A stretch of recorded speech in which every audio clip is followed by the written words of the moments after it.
বাকি আছে, আমাকে ক্ষমা করবেন।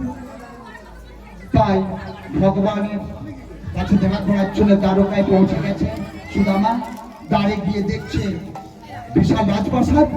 দ্বারকায় গিয়ে পৌঁছে গিয়ে দেখছে একটা গেট নয় মা, সাতটা গেট পার হয়ে তারা ভগবান সে বিশাল সিংহ দরজা হয়েছে, সেখানে দাঁড়িয়ে রয়েছে। দাঁড়িয়ে ঢুকতে দিচ্ছে না।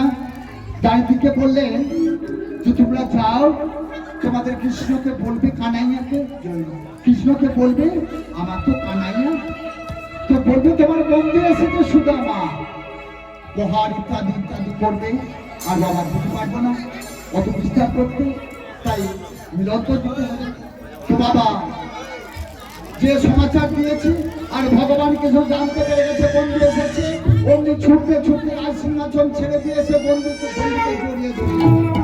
বন্ধু সেই আসলে আগে আসতে পারলে না, শুধু বলছে আমি তো এলাম বন্ধু, এবার বাড়ি ফিরে যাই। তো বলছে তা তো হবে না, এসেছো আমার গাড়ি চলো। ওই দেখো রুক্মিণী সত্যভামা দাসীদের সঙ্গে নিয়ে বারোডালা সাজিয়ে নিয়ে রয়েছে তোমাকে নিয়ে জানার জন্য। বলে দেখো না চাইতেই কত কিছু পেয়ে গেছে, চাইলে তো কম করে যায় গো। ভগবানের কাছে কিছু চাইতে নেই, না চাইতেই ভগবান অনেক কিছু দেয় ভক্তকে কিবা করে। তাই আমার তাই হচ্ছিল যে রাজ সিংহাসনে বসালেন, স্বর্ণ থালিতে নিজের চরণ ধুয়ে দিচ্ছেন, স্বর্ণ ভিঙ্গারে জল নিয়ে বাড়ি গঙ্গা বাড়ি নিয়েছে, ভগবান কৃষ্ণ নিজের চরণ ধুয়ে দিচ্ছেন। আর সুশীলা নিজের মাথার কেশ দিয়ে চরণ মুছে দিচ্ছে। আর মধ্যাহ্ন রাজ দরবারে রাজ পোশাক পরিয়ে সেবা দিয়েছে, সেবা দেওয়ার পরে বিশ্রামে গেছে। বন্ধু আমার জন্য কিছু আনো না, কি করে বন্ধুকে বলবে সে শুকনো চিরা নিয়ে গিয়েছে, তাই বলছে না কিছু আনি না।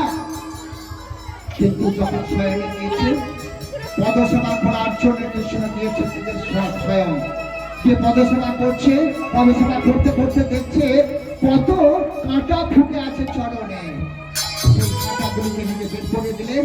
আর একটা কাঁটা খুব গভীরে ঢুকে গিয়েছে, নিজের দাঁত দিয়ে বের করালেন। আর যেমনি দাঁত দিয়ে বের করালেন গভীরে তো একটু ব্যথা পেয়েছে, আর নিদ্রা ভঙ্গ হয়ে গেছে, আর লড়ে উঠেছে। আর তাকে সেই দোকানা ছিল কোমরের কাপড়ে সেই চিড়ে আর পড়ে গেছে। অমনি সেই চিড়ার পুতুলে ভগবান কৃষ্ণ নিজে হাতে নিয়ে নিয়েছে।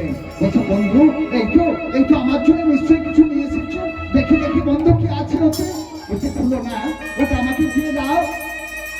এখানে সুশীলা ভগবান কৃষ্ণকে বলছে, তখন স্বয়নে যখন গিয়েছে বলছে এক কাজ করো না, তোমার বন্ধুর এত কষ্ট, তোমার বন্ধু দারিদ্রতা মোচন করে দাও না। বলছে কি করে দেবো, বলছে প্রতিজ্ঞাবদ্ধ আমার কাছে কিছু চাইবে না, আর সব শেষ হয়ে গেছে, তবু হাত পেতে কিছু চাই না।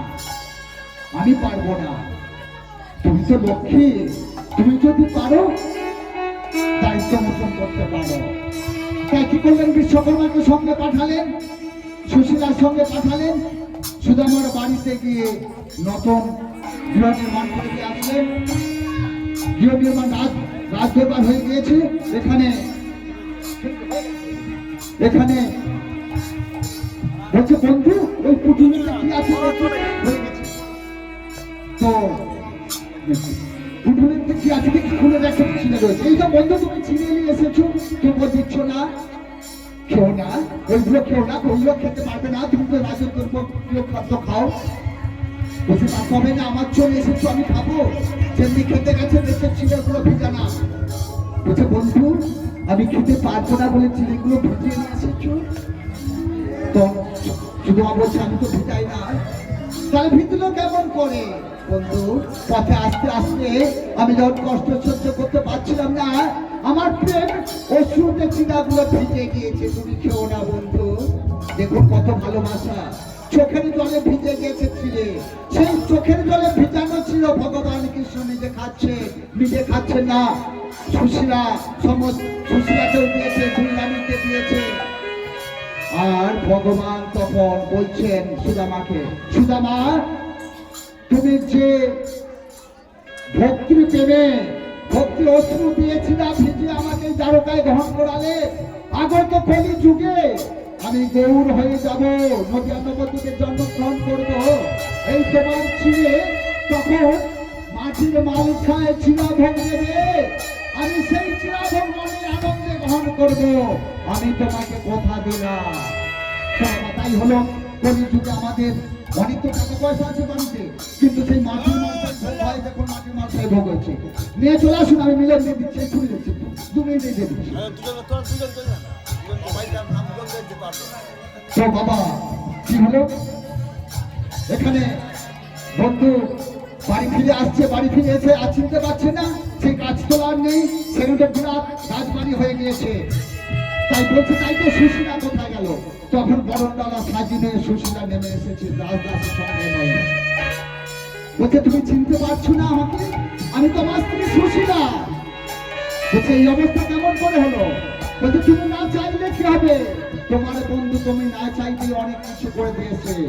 তাই এসো আমরা দুইজনে মিলে ভগবানের সেবা দেখি। আজকে কৃষ্ণ সুদামার সাথে সাক্ষাৎ হলো। কৃষ্ণ পরীক্ষার করে আবার রাজত্ব ফিরে পেলেন, তাই ভগবান ভক্তের মিলন হয়ে গেল। বলে ভগবান ভক্তের সঙ্গে মিলন হলো। আজ প্রেমানন্দে বাহু তুলে বদল বলে বলো সবাই একবার হরি হরি হরি হরি হরি হরি।